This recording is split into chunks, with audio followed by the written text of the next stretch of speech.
I'm Mark Barry. I'm a pediatric orthopedic and spine surgeon, and I'm here to show a low-tech technique of putting in pedicle screws as accurately as possible, for example, in the thoracic spine. Here we are with a spine model, significant scoliotic curve with significant rotation. We're going to instrument T9 on the convex side. I want to show you, this is the device that's going to make this easy.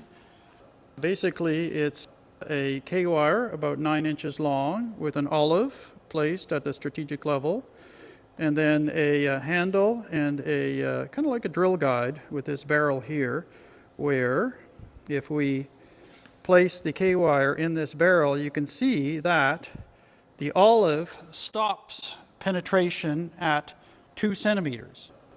And that's important. You don't want to go past about 2 centimeters on your initial penetration, because you're getting into the pedicle from the dorsal surface, through the pedicle, past the neural canal, and into the back of the vertebral body, and that's all you need to start. So what we do is orient the C-arm down the longitudinal axis of the pedicle. And you can see we've already done that ahead of time, all right?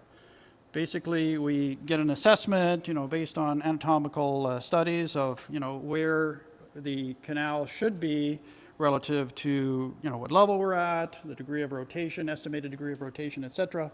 And here we are set up such that you can see on this image that this is where we're going, this pedicle here, and you can see that the oval en face image of this pedicle, the cortical outline of this pedicle, is sitting in the upper outer aspect of the underlying vertebral body. And that basically is an indicator that we are collinear with the C-arm and the longitudinal axis of the pedicle. So we're ready to go. So we take a K-wire driver and our guide, and we come to the site that we want to instrument. And based on topography, we say, all right, it should be more or less in this region. And you can see, here we are, pretty much in the center of where we want to be, in the center of the underlying pedicle, okay? With this, we can tilt the device up so that it becomes collinear with the longitudinal axis of the C-arm and obviously the pedicle underneath, all right? So we'll take another shot, and we can see that we are almost collinear, and we just adjust it slightly so that we can get the desired direction. And then we start drilling. So we drill in 2 centimeters, the olive stops us. We come out and we probe. And we're looking for the lateral wall, the medial wall, the cephalad wall, and the caudad wall. The floor obviously is only 2 centimeters, so we're good there. And then we can go ahead and use a gear shift to get our desired depth and also to enlarge the hole. So once we get this gear shift down, I'm not going to go all the way down, but basically this is the idea. Very simple, standard technique.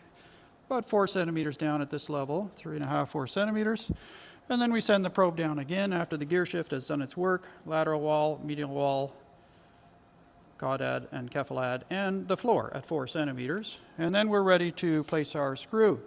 Either tap, I use an undersized tap, or just go ahead with the proper sized fixed head pedicle screw in this situation. Besides efficiency and minimal radiation exposure of this technique, another advantage is with this guide, we can keep our hands out of the C-arm beam as we're doing our work. So this is about 9 inches long. And here we are about 10 inches away with our drill, and you can very, very simply drill down with this 1.6 K wire bent like this.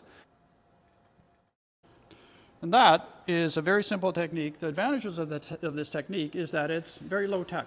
It's just a fluoro, which we use either 4 or 8 pulses per second, and that dramatically decreases the radiation exposure.